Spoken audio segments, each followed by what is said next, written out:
Hello guys, what's up? I'm Brian here doing another video for you guys, and this time we got a whole bunch of Transformers Cyberverse or Bumblebee Adventures, Bumblebee Cyberverse, whatever you want to call it, reveals thanks to Collider.com and TFW2005.com. And I'm going to bring up the trailer because that also came out for Season 3. Apparently the UK is going to get it sometime in February, and it's going to consist of 26 episodes rather than the regular 18 episodes we've been getting for the previous 2 seasons. But my initial thoughts on the trailer is it looks okay, you know, it's interesting to say the least. I'm curious about what's going on. It's cool to see Chromia get more of the spotlight, so I guess she's more integral to the story. Thunderhowl looks cool, a bunch of the new characters look cool, although they kind of wrap to look around the same in robot mode. I mean, you look at Hammerbyte in robot mode, compare that to, I can't remember what the other robot is, they just look too similar, like they have blue and yellow and stuff like that. And certain things you just notice for like a quick second, so it's really hard to take in. But what I'm going to mention is I think it's Wild Wheel punches an Insecticon that looks like a blue and pink Chop Shop or Scrapnel. I think that looks cool. But anyways, that's my initial thoughts on the trailer itself. Again, I'm curious. We'll just have to wait and see. Anyways, what I'm going to talk about mainly is the toys. The first thing we've got is the Warrior Class Optimus Prime. I think this is Warrior Class, or maybe it's a Scout. I can't remember. They all kind of look the same to me. But I think it's Warrior Class because it kind of goes with everything else that's going on. So apparently with these toys, they're going to have some Cybertronian alt forms to them. And I guess this is what Optimus's Cybertronian form is going to look like. And I really don't care. It just looks like the same Optimus Prime, just with a couple of different things that, again, I don't really care about. The Optimus Prime originally just, you know, kind of had this Cybertronian look to it anyways. Like, obviously, it's based on the original classic look, but it was so, I don't want to say completely different, but it did have these details that were just irregular for just a square, flat-nosed cab. So I didn't really take in that it was either Cybertronian or Earth, and now this is coming out, and I just really don't care about it. It's also got a peg on the side, and it's kind of weird, and then something on the back. I don't know, maybe this is a one-step changer. That might be possible, but yeah. Decent articulation, I guess. It's got knees and ball joint hips, I guess. The arm doesn't look like it's got any articulation, so that's great, I guess. The blade doesn't look good. The face sculpt doesn't look good either. It does not have the face mask, which I admire them for trying something different, but it just doesn't work. Honestly, if you repaint this, this could work as like a roll bar, maybe, but I just don't see it as Optimus Prime. Maybe Hupper or Pipes. Yeah, it just doesn't look too good. Next up, we're going to take a look at is Bumblebee. Now, Bumblebee we've actually seen previously, so I'm not going to talk too much about it. In fact, my friend Michael from TFA 1024 has this already, I believe. You know, the alt mode looks pretty cool. This was seen in the trailer, so that's good. I do kind of like it. I just wish there was a little bit more paint, but as a flying vehicle, you know, it's not bad. It's interesting. You know, it's something for Bumblebee. As far as his robot mode is concerned, you can definitely tell that it's just the Warrior Class Bumblebee again in its 3rd run. And it wasn't even a good toy to start. I mean, the gimmick barely works, and it's so clunky and messy. I don't know why they keep doing this. It's just not a good mold. Nobody wants it. But apparently you get it in a flight mode, so yay for that.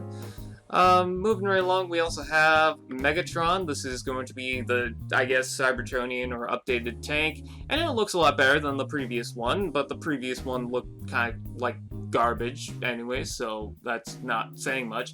It has a bunch of pink highlights and a double barrel cannon, which looks pretty cool. I will say that the front of the tank looks a lot better than the previous one. I kind of like the smooth texture of that, but other than that, not much to say. And then in robot mode, he still has that swinging mace gimmick.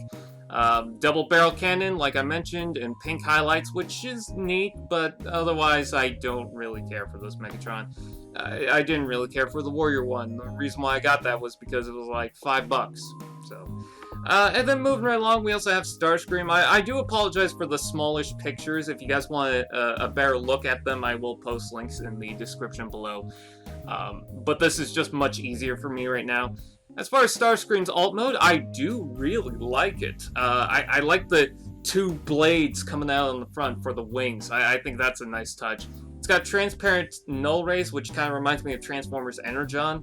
And I just think overall it looks a little bit better than that previous Warrior one, but that thing was like a trash square with wings in the cockpit. It's not really saying much. But, you know, this is fine. The robot mode looks pretty good.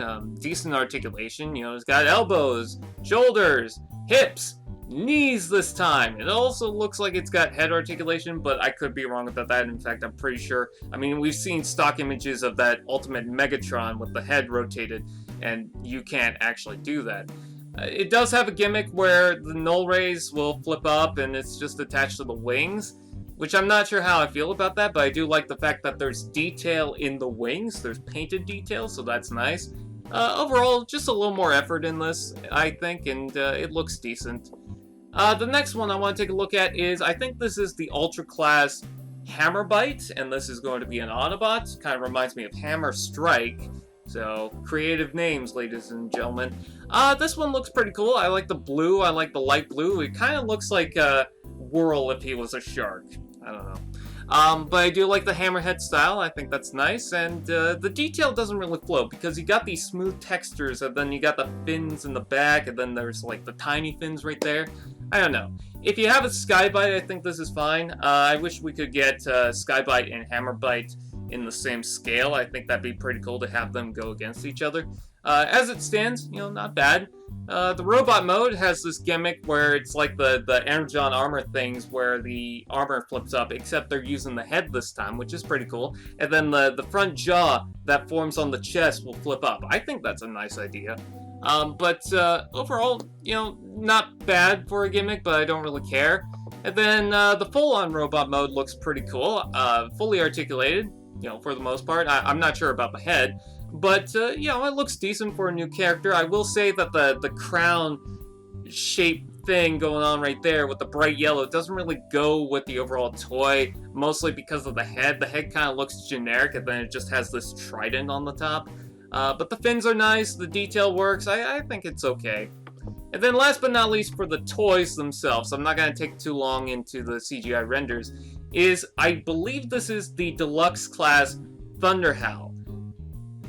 And I love it. I really do. I'm hoping that this is a really good toy. I hope that it's decent quality because it looks great. The reason why I'm saying it's a deluxe, and I think it is, you know, and it's not an ultra class or anything, is because it seems highly articulated, and you know, to the point of those standard deluxe class figures for Cyberverse, and then it's also got the flare effect, which shoots out of the mouth, much like the Grimlock that was recently revealed. So that's good, but what really gets me into this is the dark colors. I like that kind of dark bluish color with the gold, and the fact that it looks like a Zoid. I think that looks awesome. So yeah, very cool. I'm very impressed with Thunderhowl. Robot mode looks really good. I love the helmet. The shield looks a little thick, but I think that's fine, and it's got a tiny sword, but it's alright. I do like the fact that it uses, I believe that's the tail or something, on the back there. I like how that kind of goes with the overall toy. And the chest being used from the head, the legs, and everything, the detail, the paintwork, the molding, the shaping. I especially love that head sculpt. It looks really good. So overall, I'm into it. It does look different than what we saw in that picture for the Cyberverse Deluxe Class boxes for the previews, but I think that overall, it looks really good. I'm really impressed by this. And this is probably the #1 figure out of this Cyberverse reveals that I want. So we've seen Hot Rod, we've seen Grimlock now because someone found it in stock. The last one that we haven't seen is RC, and well, this is Thunderhowl. So what do you guys think? Are you interested in any of these toys? You know, the Warrior Class Optimus, Starscream, Megatron Bumblebee, Ultra Class, I assume Hammerbyte, and the Deluxe Class Thunderhowl. And are you excited for the Cyberverse show? Did you see the trailer? What do you guys think? Comment below, let me know. Like, comment, share, subscribe, and all those fun doodads. And we'll see you guys next time.